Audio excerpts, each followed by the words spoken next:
নমস্কার, GS forum চ্যানেলে আপনাকে স্বাগত জানাই। দেখুন, রাত পোহালেই পশ্চিমবঙ্গের নির্বাচনের ফলাফল ঘোষণা হয়ে যাবে। তার আগে ইলেকশন কমিশন অলরেডি 293টা কেন্দ্রের 77টা গণনা কেন্দ্রের ডিক্লেয়ার করলো এবং তার সঙ্গে সঙ্গে এটাও ডিক্লেয়ার করলো যে অতিরিক্ত পর্যবেক্ষক থাকবে এই গণনা কেন্দ্রে। এসবের সত্ত্বেও মুখ্যমন্ত্রী মমতা ব্যানার্জি তিনি বলেছেন যে যদি বিজেপির কম ব্যবধান তৈরি হয় গণনার সময়, তাহলে তিনি পুনর্গণনার দাবি করবেন। এখন প্রশ্ন হলো যে তাহলে কি গণনার সময় কোনোভাবে গড়বড় হতে পারে? এই গণনাটাই বা কিভাবে হয়, কি কি সিকিউরিটি মেনটেন করা হয়, কারা এই গণনা কেন্দ্রের মধ্যে থাকতে পারবে, কি সিকিউরিটি লেয়ার ইলেকশন কমিশন তৈরি করে রেখেছে, সমস্ত কিছু ডিটেলস এই ভিডিওটার মধ্যে দেখব। ভিডিওটা ভালো লাগলে মাস্ট লাইক করে দেবেন, চ্যানেলটাতে নতুন হয়ে থাকলে সাবস্ক্রাইব করে নেবেন এবং মাস্ট এই ভিডিওগুলোকে শেয়ার করতে ভুলবেন না। তো চলুন শুরু করা যাক। দেখুন, এই গণনা কেন্দ্র যেটা থাকবে, যেখানে ভোটের কাউন্টিং হবে, সেখানে ইলেকশন কমিশন ডিক্লেয়ার করেছে যে দুটো সিকিউরিটি লেয়ার থাকবে। পুরোটাই কিন্তু কেন্দ্রীয় বাহিনী দিয়ে এই লেয়ারটা তৈরি করা হবে। আপনারা জানেন যে এর আগে যতবার গণনা কেন্দ্রে ভোটের কাউন্টিং হয়েছে, গণনা কেন্দ্রের যে সিকিউরিটি লেয়ার সেটা কিন্তু রাজ্য সরকারের পুলিশ দিয়ে করা হতো। কিন্তু বর্তমানে দাঁড়িয়ে ইলেকশন কমিশন ডিসাইড করেছে যে এইবারের যে ভোটের যে কাউন্টিং হবে, অর্থাৎ যে গণনা কেন্দ্র থাকবে, সেখানে কিন্তু পুরোটাই সেন্ট্রাল আর্মড পুলিশ ফোর্স দ্বারাই কিন্তু সেই সিকিউরিটি লেয়ার তৈরি করা হবে।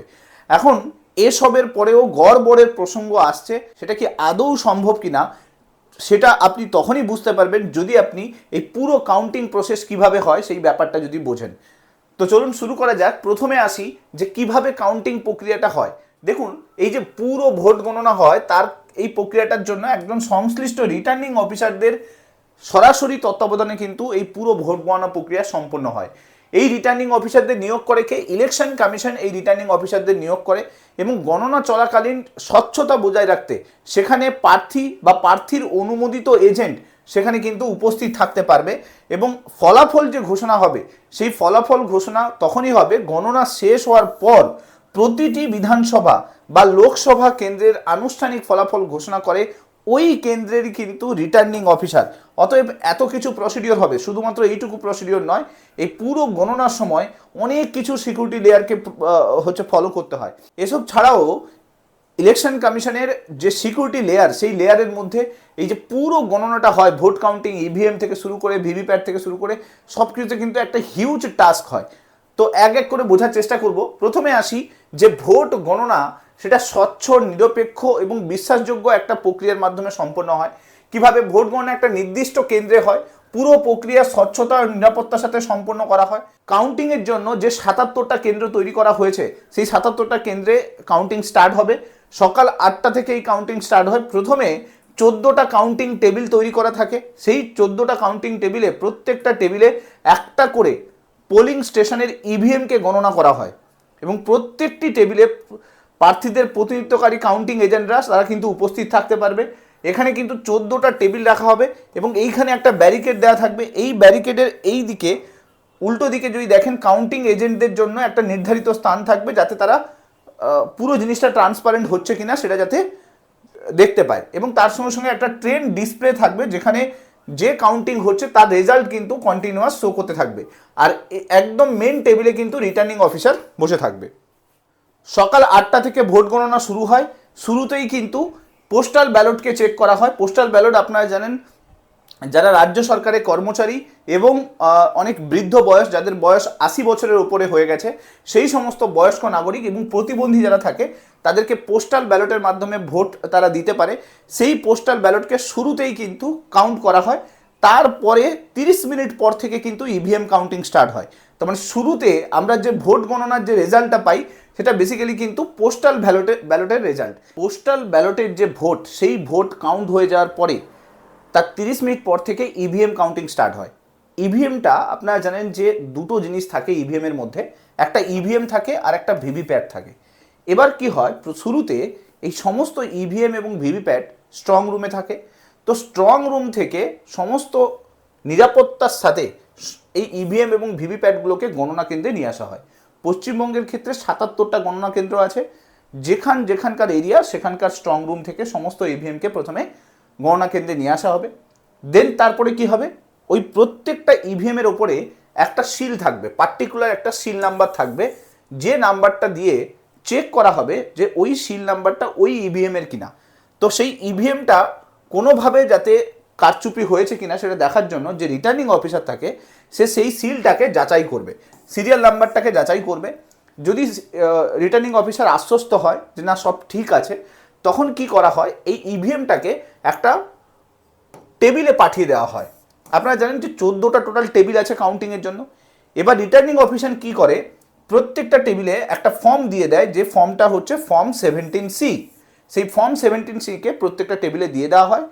এবার ওই টেবিলে কারা বসে আছে, একজন প্রিজাইডিং অফিসার বসে আছে, একজন নির্বাচনী প্রতিনিধির এজেন্ট বসে রয়েছে প্রত্যেকটা পার্টি, এবং তার সঙ্গে সঙ্গে একজন পর্যবেক্ষক বসে আছে যে সমস্ত কিছু দেখাশোনা করছে। এবার এই 17C-টা ওই পর্যবেক্ষকের কাছে থাকে। ইভিএম কাউন্টিং স্টার্ট হয়, সব কিছু ঠিক থাকলে রেজাল্ট বাটনে ক্লিক করলেই কিন্তু প্রার্থী কত ভোট পেয়েছে সেই ভোটটা কিন্তু স্ক্রিনে উঠে আসে। এবার সেই স্ক্রিনে যে নাম্বারটা আসবে, যে প্রার্থী 1 কত পেলো, প্রার্থী 2 কত পেলো, সেই নাম্বারটাকে ফর্ম 17C-তে যে নির্বাচনী আধিকারিক আছেন তিনি কিন্তু লিখে নেন। এইভাবে প্রত্যেকটা পোলিং স্টেশনের যত ইভিএম আছে সেই সমস্ত ইভিএমকে কাউন্ট করা হয়। প্রত্যেকটা রাউন্ডে কাউন্ট হয়, এরকম করে 4-5টা রাউন্ড হয়। যে পরিমাণ ভোট আছে সেই অনুযায়ী রাউন্ড হয়, কোথাও 4টে রাউন্ড হয়, কোথাও 5টা রাউন্ড হয়। প্রত্যেক রাউন্ডের শেষে এই নির্বাচনী আধিকারিকের কাছে আরেকটা ফর্ম দেওয়া থাকে, যেটা হচ্ছে ফর্ম 20।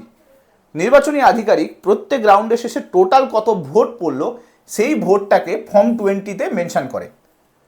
এইভাবে 4টে রাউন্ড হয়ে যাওয়ার পরে, কোনো কোনো ক্ষেত্রে 5টা রাউন্ড হয়ে যাওয়ার পরে টোটাল যে ভোটটা হয় সেই ভোটটায় দেখা হয় যে কে বিজয়ী হয়েছেন। তো রিটার্নিং অফিসার তারপরে কি করে, সমস্ত কিছু যাচাই করে দেখে নেন যে সব ঠিক আছে কিনা। যদি সন্তুষ্ট হয় তারপরে কি হয়, ওই টোটাল রেজাল্টের ওপরে ফর্ম 20-তে সাইন করেন। তাহলেই ক্লিয়ার হয়ে যায় যে যে জিতেছে সে কিন্তু বিজয়ী বলে তাকে ঘোষণা করে দেওয়া হয়। এরপরে ফল যখন ঘোষণা হয়ে যাবে, ঘোষণার পর ইভিএম এবং ভিভিপ্যাট, এই যে দুটো জিনিস, এই দুটোকে আবার সিল করে রেখে দেওয়া হয়, দিয়ে স্ট্রং রুমে পাঠিয়ে দেওয়া হয়। আপনারা জানেন যে যদি ইনকেস কোনোভাবে ওখানে যদি নেক্সট টাইম আবার গণনার দরকার পড়ে, বা ধরুন কোনো ভুল বেরিয়েছে, সেটা যদি কোনো পার্টির তরফ থেকে কমপ্লেন করা হয়, তাহলে সেকেন্ড টাইম আবার পুনর্গণনা হবে। তো তার জন্য ইভিএম এবং ভিভিপ্যাটকে প্রপারলি সিল করে রাখা হয়। এবার সব কিছু হয়ে গেলে যিনি বিজয়ী হয়ে যান তার নামে একটা শংসাপত্র রিলিজ হয়।